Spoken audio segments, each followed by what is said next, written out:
Hello everyone, welcome to this brand new lesson. In this lesson, we are going to discuss how you can create a DynamoDB table with the Boto3. In fact, we will be using here a Boto3 Python package to create a table, to insert new values in the table, and we will be also using Boto3 to scan the table. That means read out all available values or content from the table. So the first of all, you have to visit here AWS, and there you have to log in your AWS account. And I would also request you watch my previous video in which I have shown how you have how you can set your how you can set your computer for AWS account access. So there I have shown how you can set the AWS credentials to access any of these AWS services. Otherwise, you will not be able to access any of these services. At AWS console, you need to type here DynamoDB.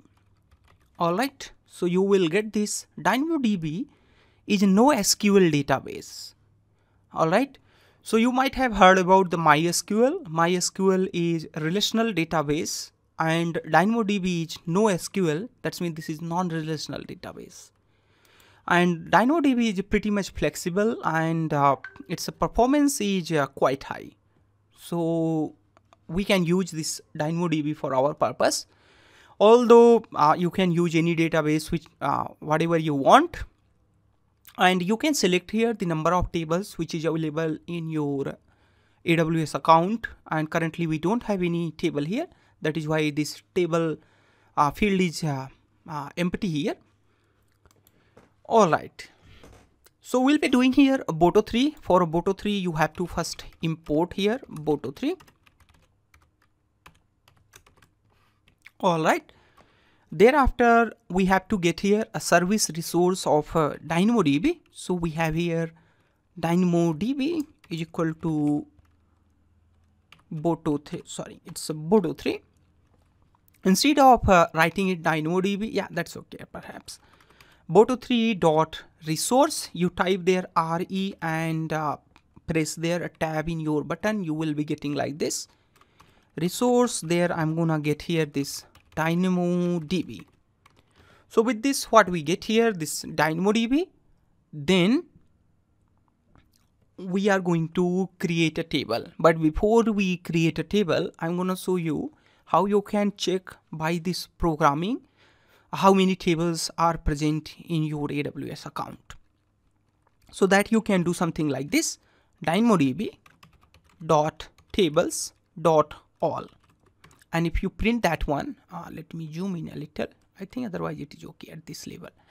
So this one is a table collection and you need it to be converted into a list so that you can see, and you should see here an empty list. Yes, because we do not have any table.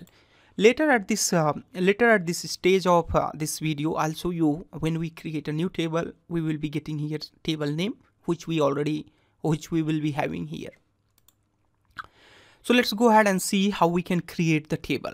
So the first of all, you have to create here a table configuration a dictionary file.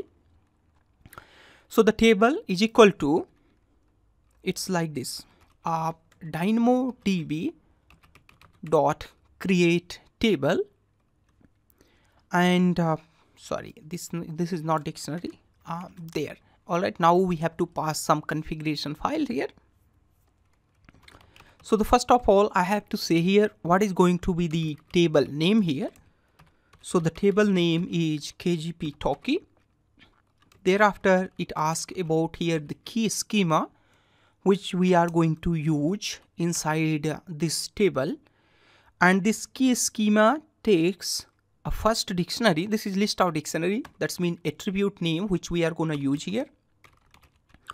So the first one, this attribute name, I'm gonna say here this is going to be the F name. That's mean the first name, and this should be a dictionary. Thereafter, the type of this attribute is key type, and key type will be the first one is hash here. Thereafter we are going to take the same configuration and then we are going to paste it here, and this attribute name is okay, and here we are going to put last name and the key type is range. Now do remember here you can put, sorry, this range should be in uppercase. So you can put here any attribute, whatever you want. You can do something like this, attribute like email, and there you can do like this name as well. And you can add as many as attribute you want here in your table. Once you have this one, thereafter you have to set here attribute definition. So this attribute definition is like this. You have this attribute. Then you have this attribute definitions is equal to like this. And inside this dictionary, you have here attribute name. All right. So the attribute name for which we are going to set, this is name. Sorry, the first one was email actually. Thereafter, I'm going to set here the attribute type. All right. So the attribute type could be the number and the string. So it's a string. I'm going to set here S. Thereafter, in fact, let's go ahead and copy it and then we will change it here. So attribute name is name, and this attribute type is here. We are going to set string once again here. All right. Thereafter, once we get this attribute definition and key schema, then we have to also provide here provisioned throughput. Do remember the provisioned throughput is, let me see if it is available here. It's like the rate at which you want to provide your capacity to read and write capacity. This one is actually, all right. So we do not have, that is why it is 0. 0 means I think it is unlimited perhaps. So the moreover, it's like that one. So we are going to set that one here. It's like this provisioned. It's a provisioned throughput. All right. So you can see this provisioned throughput, and the provisioned throughput which we are setting here, that's the read capacity units. And there I'm going to set here 1. Do remember, if you set higher capacity, throughput capacity, you might get billed. So for a beginner, and if you are using it into a free tier version, so you are completely safe if you use here 1. Thereafter you have here write capacity unit. So in this one I also want 1. So it says that if you process this one, the table will be created. So table is successfully created, and you can check this table here. If you refresh, sorry, it should be here inside these tables, and if you refresh it, there it says that this KGP Talkie is created, and the partition key is email, and sort key is here name, and we do not have any index here. Total read capacity is 1. And total write capacity is also 1 there. Perhaps we can scroll it here. So these things are created, and we do not have anything inside this table. All right. Now, as I promised you earlier, if we run this part once again, we should be able to see here this KGP Talkie. And if you run this cell, and there you have got it. So there you have got it, this KGP Talkie. So this table is present. Moreover, why I want to show this one, because we are creating this table, we are creating this video because we assume that we do not have access to this console, and we need to do all these processing with this the Python programming.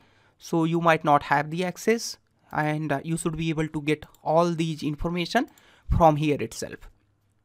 All right.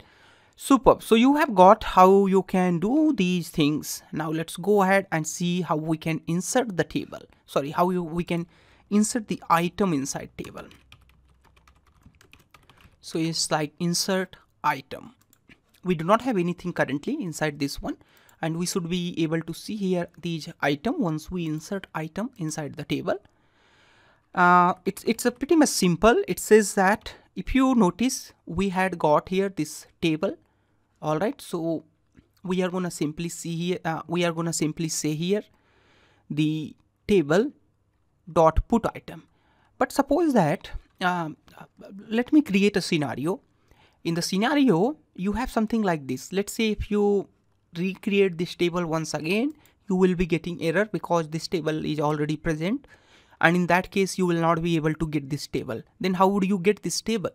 The table variable you can simply get like this one.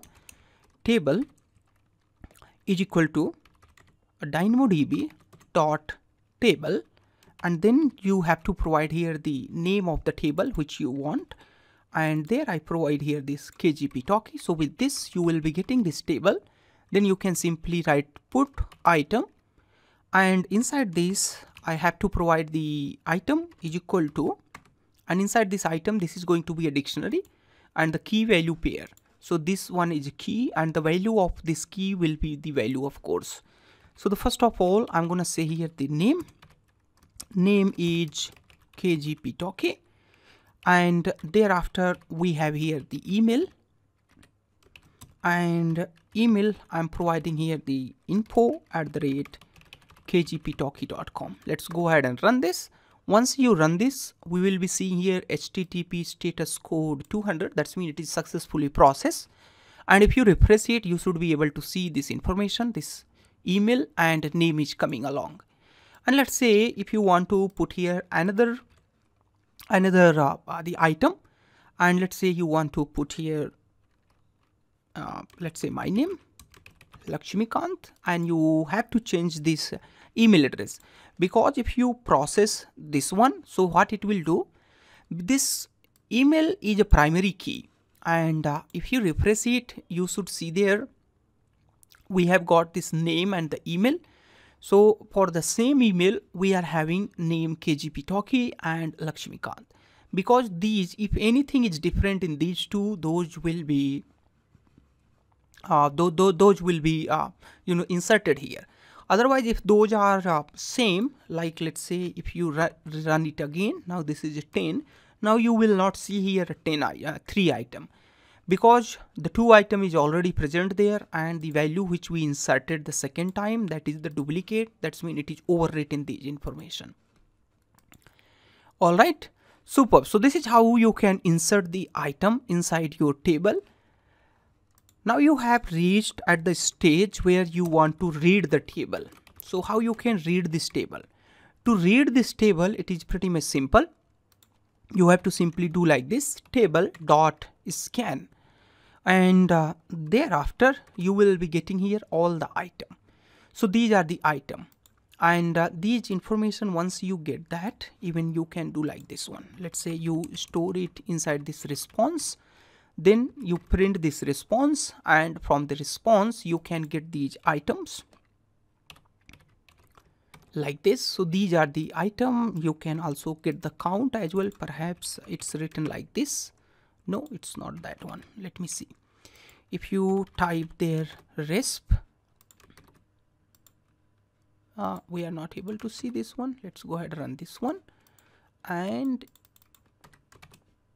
well, I think if I type there resp, well, so it says that it is count, that's mean the capital C. All right, in capital letter it says that the 2, that's mean the 2 item is present in our table, and yes, we can verify that 2 item is present in our table. Now let's say if you want to delete an item, then how would you do that? So a delete item is like this. Just a second, let me do that one. A delete item is like the table dot delete. All right, there you have to do this delete item, and inside you have to pass the key which you want to delete. So what is the key which I want to delete here? Let's say for a name, this one Lakshmikant, and email is info@kgptalkie.com. I want to delete. and there you see the item is deleted, and if you refresh it, you should see here only one item.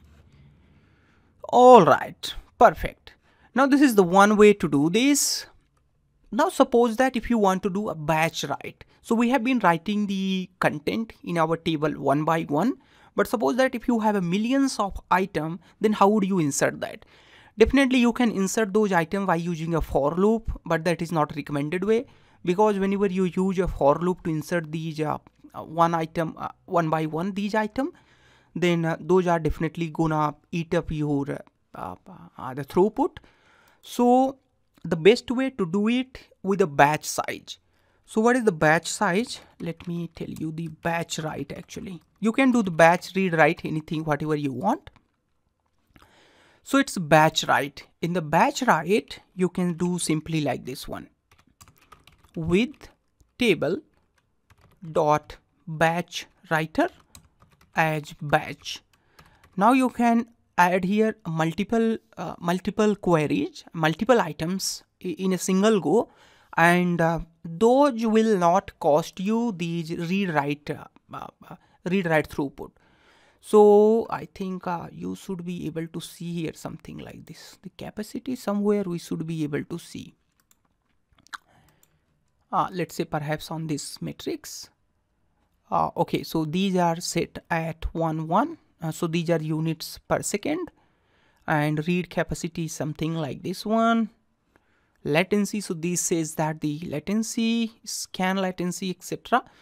So let's say these are the information which you want to also monitor later on. All right. So what I'm going to do here, I'm going to insert here many items. Let's say for I in range 50.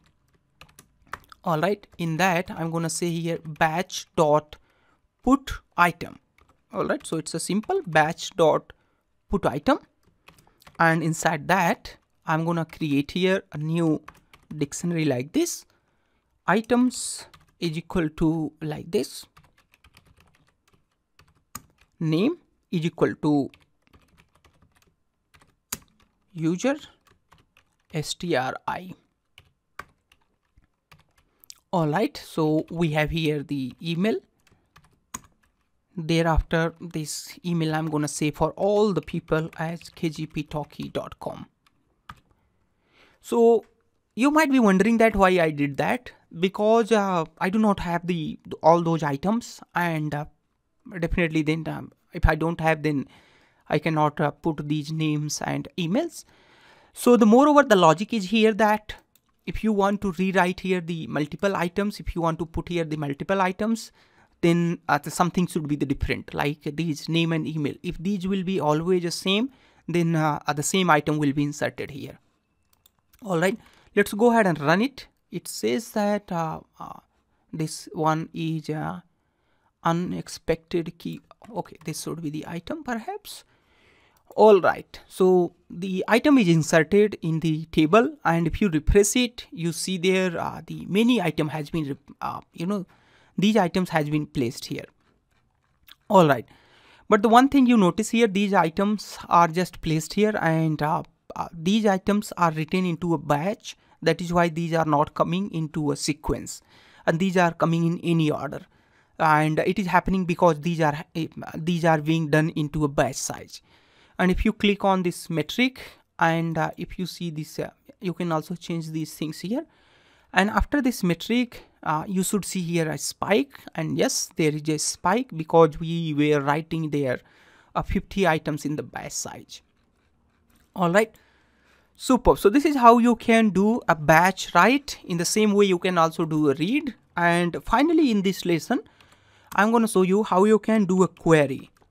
Do remember there is a difference between this query and a scan.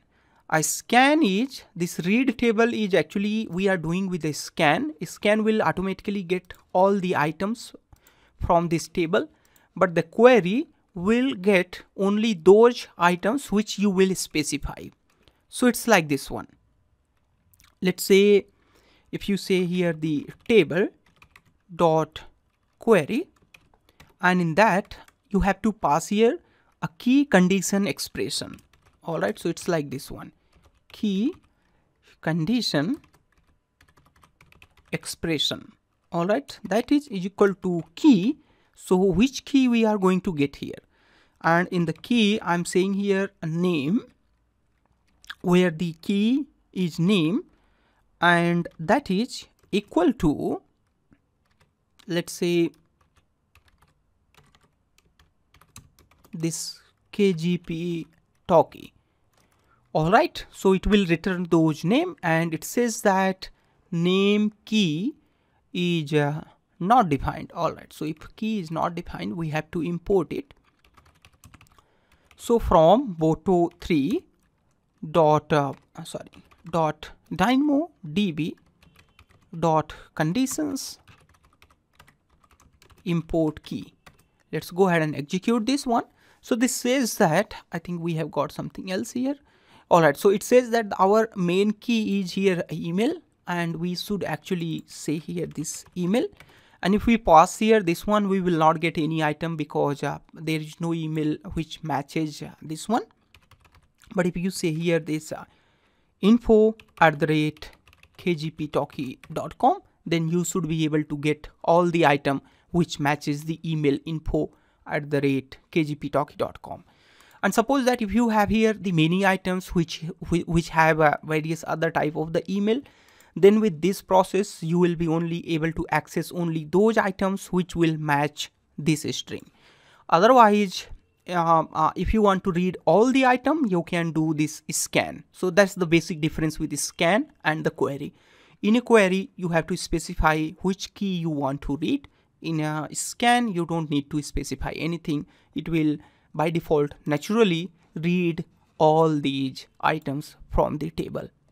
Superb, fantastic. And I'm sure it would have helped you to make a better understanding of a Boto3 Python and Amazon AWS the services. Thanks a lot for watching it, and I do request you please like and subscribe this channel so that you can get updates in your inbox. Bye bye, take care.